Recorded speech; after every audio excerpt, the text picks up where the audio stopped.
Olá, combatentes, prontos para mais um combate de hoje? Aqui estamos no canal Combate de Oração e hoje é sábado, dia de Catecismo da Igreja Católica. E hoje nós vamos pregar sobre o parágrafo 957. Nós já falamos sobre comunhão dos santos, eu já preguei o Êxodo 20, mas agora nós vamos ver o que a igreja fala e o que a gente tem a dizer para poder ajudar nisso aqui, não é? Vamos ver o que eu... Mas antes, meus amigos, eu peço a todos que curta, comenta, compartilha, siga o canal e assista o máximo que você puder, de preferência até o fim, para dar relevância e o YouTube poder apresentar para mais pessoas. Importante para mim. Então, vamos aí. Amanhã, hoje é sábado, amanhã, live de número 300. Eu peço para você, às 17 horas, domingo, não deixe de assistir a live número 300. Tá? Vamos ter uma live comemorativa. Vamos fazer bastante coisa legal. Então vamos ao parágrafo 957, em nome do Pai, do Filho e do Espírito Santo. A comunhão dos santos, veneramos a memória dos habitantes do céu, não somente a título de exemplo, fazemos ainda mais para corroborar a união de toda a Igreja e do Espírito, pelo exercício da caridade fraterna. Pois assim como a comunhão entre os cristãos da terra nos aproxima de Cristo, da mesma forma o consórcio com os santos que nos une, da qual, como de sua fonte e cabeça, promana toda a graça da vida do próprio povo de Deus. Nós adoramos a Cristo, que Filho de Deus. Quanto aos mártires, os amamos quais discípulos e imitadores do Senhor, o que é justo, por causa de sua incomparável devoção por ser Rei e Mestre. Os santos também, nós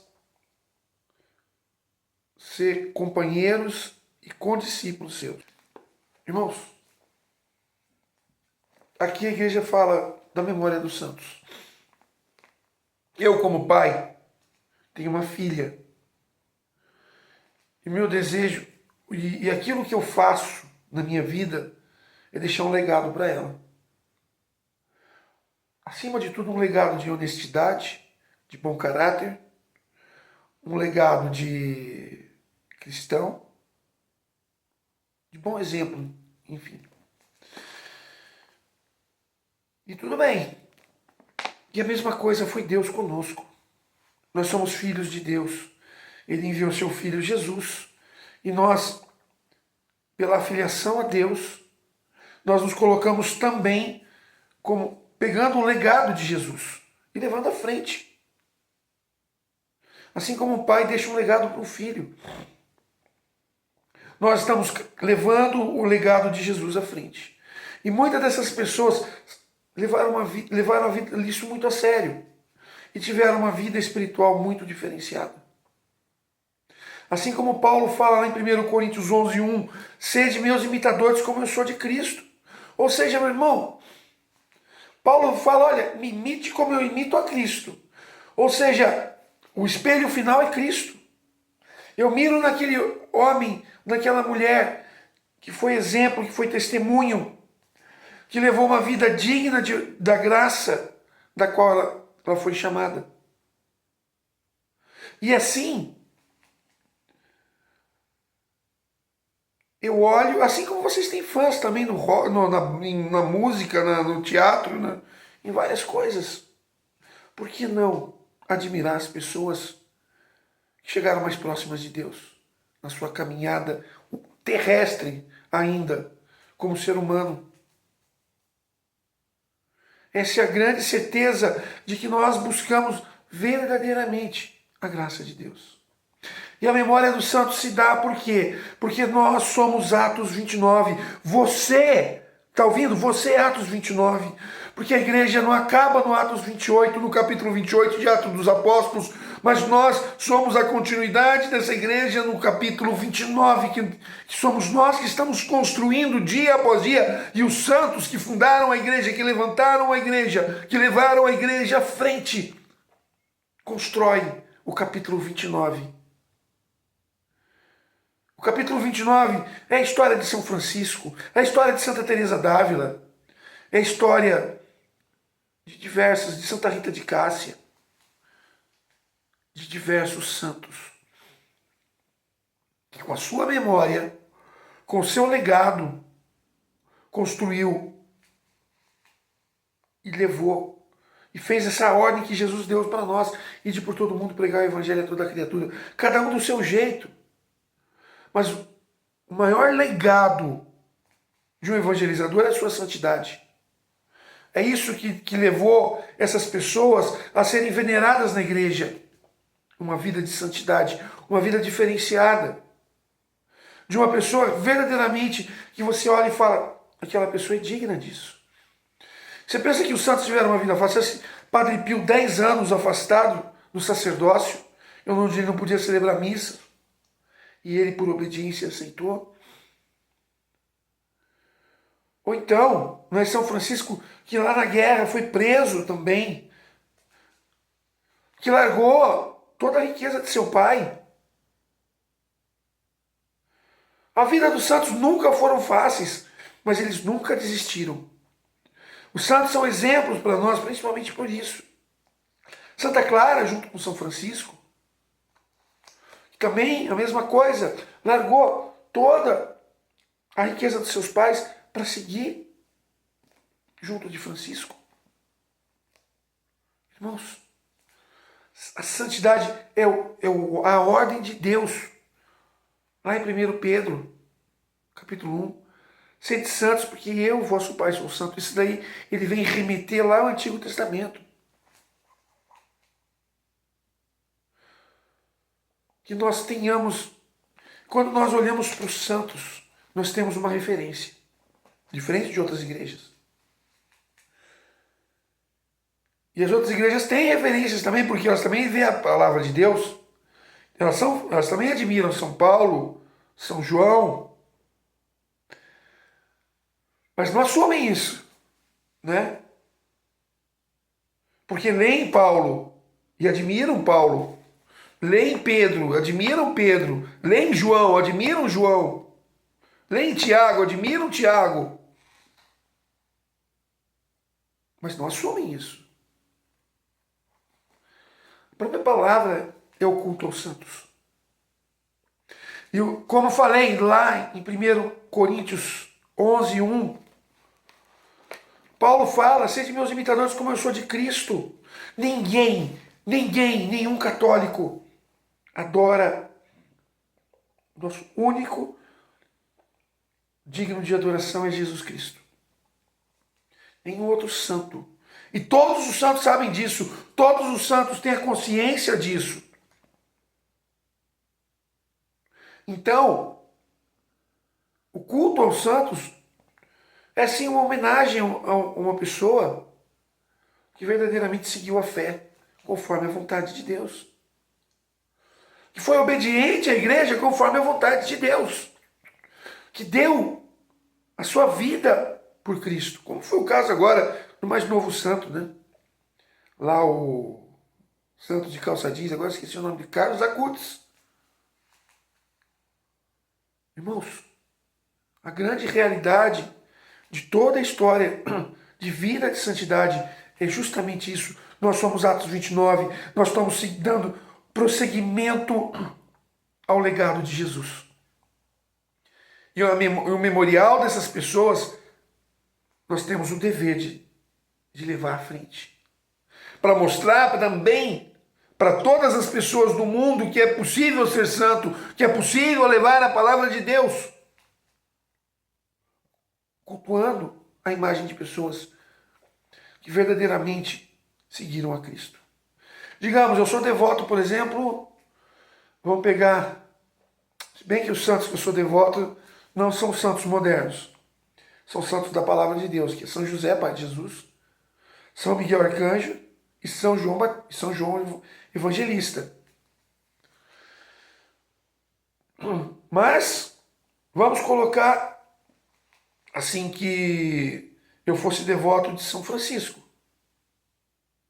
Por que eu não posso ter o direito de homenagear uma pessoa que levou uma vida diferenciada, santa? Mas as pessoas podem homenagear político corrupto para você, tá tudo bem?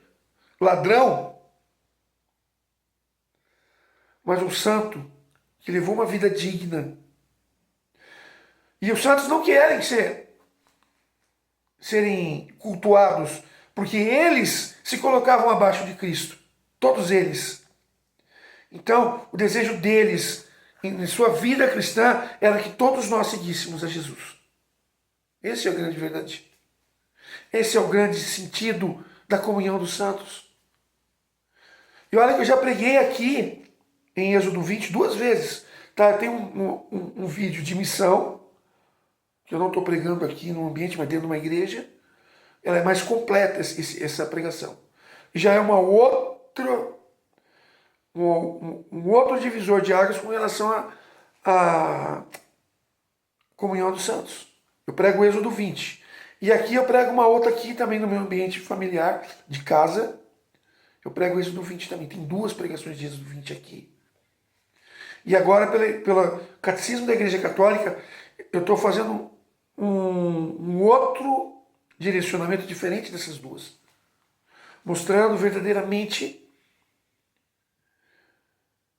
que às vezes até eu, por exemplo, minha filha, eu falo quando eu era criança, eu olhava para o meu pai e queria seguir ele. Porque ele era um exemplo de homem para mim. Eu, como homem, fui exemplo de homem para minha filha. E os santos são exemplo de homens para nós. Homens de fé. Pessoas que foram diferenciadas, foram dignas de receber uma homenagem. Isso é idolatria? Não. O que é idolatria? Aí vou pegar lá na pregação que eu fiz ali. Idolatria é o pecado contra o primeiro mandamento da lei de Deus, amar a Deus sobre todas as coisas. Se você não faz isso, você comete idolatria. E muitos de nós somos idólatras o tempo todo, porque às vezes você deixa de ir numa missa para jogar um futebol, você tá colocando o futebol na frente de Deus. Se você deixa de seguir a vontade de Deus para fazer a sua vontade, isso a gente faz, todos nós fazemos constantemente, nós cometemos idolatria. Porque Deus tem que ser acima de tudo. Deus tem que ser o primeiro da minha vida. E isso a gente não faz. Então, é de extrema importância que nós entendamos isso. Então, seguir o caminho, a trilha de um santo, olhar para ele e entender. Essa pessoa foi um seguidor de Cristo. Ela é digna das minhas palmas. Ela é digna da minha gratidão, E eu aprendo com os santos. A história dos santos nos ensina a viver a caminhada. E quem é contra o culto aos santos, como é o caso de outras igrejas, é falta de humildade. Entender? Eu vou direto a Deus. Pô. Se o próprio Jesus, que é Deus, nos ensinou a viver em comunidade, como viviam os apóstolos, que a gente deve amar uns aos outros, quem sou eu para ir direto a Deus? Eu sou da igreja de Pedro, que negou Cristo 3 vezes, que quase morreu afogado porque não teve fé quando caminhava pelas águas. Aquele que quando Jesus falou que ia lavar os pés, ele falou que o meu pé você não lava, então você não entra no meu reino. Você vê quantas coisas... Depois Pedro negou Cristo 3 vezes. Pedro tirou a espada, arrancou a orelha do soldado. E Jesus coroou de novo, porque Pedro não queria que Jesus fosse crucificado. E isso, quando ele disse isso, eu não vou permitir que o Senhor seja crucificado. Jesus chamou ele de Satanás, porque as tuas vontades não são as de Deus, mas dos homens. Mas ele se tornou líder da igreja. Essa é a igreja de Deus, a igreja santa e pecadora, formada por homens imperfeitos, mas com a perfeição de uma igreja de Cristo.